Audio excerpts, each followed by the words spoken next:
Hi guys, there's an internet meme that shows two individuals fighting, while one person is sitting watching and eating popcorn. Well, I think we are that person enjoying the snack at the moment, as Kemi Badenoch and Nigel Farage go toe-to-toe over a number of issues. The recent one, of course, is how many members or subscribers Reform UK have, Badenoch claiming that the books were cooked, while Farage responding with the idea of perhaps suing for slander or something. However, in this dispute, it keeps coming back to the question, what the heck was Kemi Badenoch thinking? Because it seems Farage hasn't finished dealing with her, and here he engaged in some pretty impressive trolling of the Tory leader. Ouch. All of that was wonderful until about 5 o'clock on Boxing Day afternoon, when a certain individual decided to take to X and put together a complex 5 series of tweets with misspellings and ranting conspiracy theory.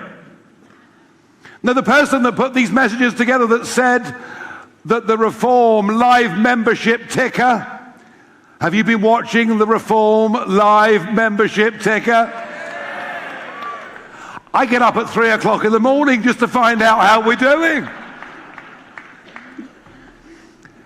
No, some wild ranting conspiracy theorist put out on X that somehow we'd fiddled the numbers and that these were all fake members.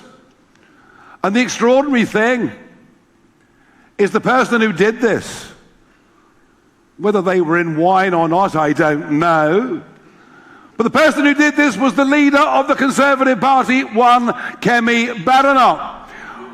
Now, I don't take kindly to being accused of being dishonest. You can call me many things, and people do, and that's fine. Call me dishonest. I'm not, and I never, ever have been, and I won't put up with it, and I won't take it, and nor should any of you. So,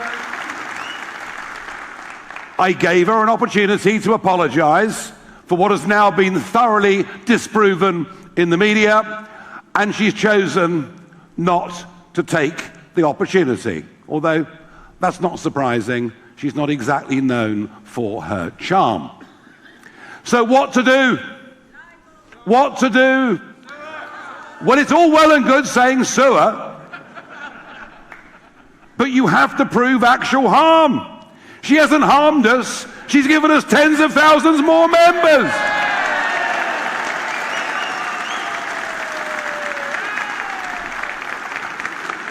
But what I am going to do, and isn't it delightful that the Eastern Region Conference tomorrow takes place at Chelmsford Racecourse, which happens to be in her parliamentary constituency, which is good. And better than that, on the 31st of this month, we've booked a big venue, and I'm going to invite all our members and supporters in Northwest Essex to come along, to meet me, to have a photograph. And we already have 800 supporters in her constituency, nearly 400 of whom have signed up as members. And we'll do a big joint photograph, and I'll tell her, Kemi, not only are these not fake members, but we're now going to make this a target constituency for the next general election.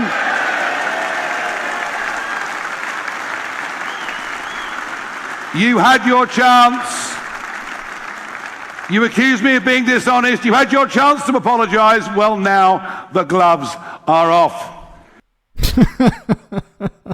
Oh my goodness, I despise this guy, but my goodness, isn't he wonderful at trolling, especially the Conservative Party, who just open up the doors to allow him, welcome him in, roll out the red carpet and say, troll us. So it's interesting that he mentioned here Kemi Badenoch's constituency. She won her seat at the recent election. This constituency changed between 2019 and 2024, but she won her seat again with a majority of 2,610. Now, as you can see here, Labour came second on 16,750 votes, and Reform UK came in third place with 7,668. Now, her overall majority is not big.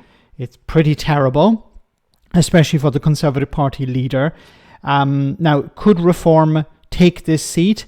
At the moment, it's unlikely, because it's more likely to go to Labour than to the Conservatives. Remember, if the vote is split on the right between Reform and the Conservatives, Labour will benefit from that. But once again, Labour are not very popular at the moment. But this, we're not going to see this seat up for grabs anytime soon. It will be at the next general election. So once again, a week is a long time in politics. 4 or 5 years is an eternity. But come back to this point. Kemi Badenoch is making massive mistakes. There was no need for her to get involved in this. She could have ignored Nigel Farage and he wouldn't be talking about her now. If she ignored Nigel Farage when they put that image up on the Tory Party HQ, she had ignored that, he wouldn't be talking about it now. He would have been probably mentioning it, but it wouldn't get the same applause that he's getting at the moment. So if I were advising Kemi Badenoch, I would say do not engage with Nigel Farage. Ignore him. If you are to have to speak with him, do it in person. But then I don't think Kemi Badenoch would be able to go up to face Nigel Farage face to face. I don't think she'd be able to debate him. I don't think she'd be able to challenge him. I don't think she has the personality to deal with him. But also, what can she run on? What can she offer people who are considering flipping from the Conservatives to Reform UK? Pretty much nothing. So it would be better for her to have her phone taken off her.